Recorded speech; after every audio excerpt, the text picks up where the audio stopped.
আল্লাহর কসম করে বলতেছি, দ্বিতীয়বার যদি আমি এইরকম আরেকটা কথা যদি আমি আপনার মেয়ের নামে আর জীবনে শুনবো, বেটা তরে শুদ্ধ আমি এখান থেকে খেদাই দেবো, কিন্তু কয়ে দিলাম। আর মোবাইল চালানো বন্ধ। যদি বউ কন্ট্রোল করতে না পারো, বউ নিয়ে অন্য জায়গায় জায়গা বেটা। আমার কাছে ক্ষমতা আছে, আমি চাইলে এখন বলতে পারি তালা মাইরা দিয়া কালকে থেকে এই বাড়িতে আর কেউ থাকতে পারবে না। তাহলে কারো বাপের সামর্থ্য নাই ওর এই বাড়িতে রাখার, কিন্তু আমার হাতে ক্ষমতা আছে দেখেই যে আমি সেই ক্ষমতার ব্যবহার করব। বিষয়টা এরকম না।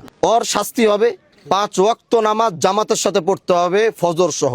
ইমাম সাহেব যখন কয় আল্লাহু আকবার, তখন গিয়ে ধরতে হবে এবং টানা 3 মাস পড়তে হবে। ফজর থেকে নিয়ে এসা 5 ওয়াক্ত নামাজ জামাতের সাথে টানা 3 মাস। কয় মাস? টানা 3 মাস। একদিন মিস হবে, ওই একদিনের শাস্তি হবে। শাস্তি আর অনেক বড়ই তো। চাইলে আজকে তোরা অনেক কিছু করতে পারতাম, ভালো হওয়ার একটা সুযোগ দিলাম। আজকের যে এই বিচার ব্যবস্থা আমরা দাঁড়িয়েছি, এই বিচার আমরা করলে অনেক কিছু করতে পারি, বললে অনেক কিছু বলতে পারি, কিন্তু আমি চাই ও মন থেকে ভালো হোক।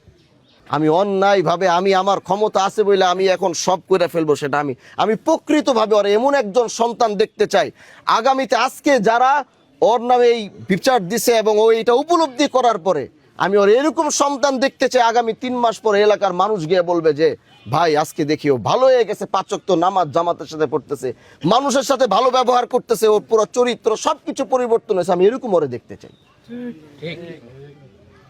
মানুষ চাইলে সবকিছু সম্ভব। আমি এই মহিলাটারে দেখতে চাই যে এই মহিলার ভালো হবে।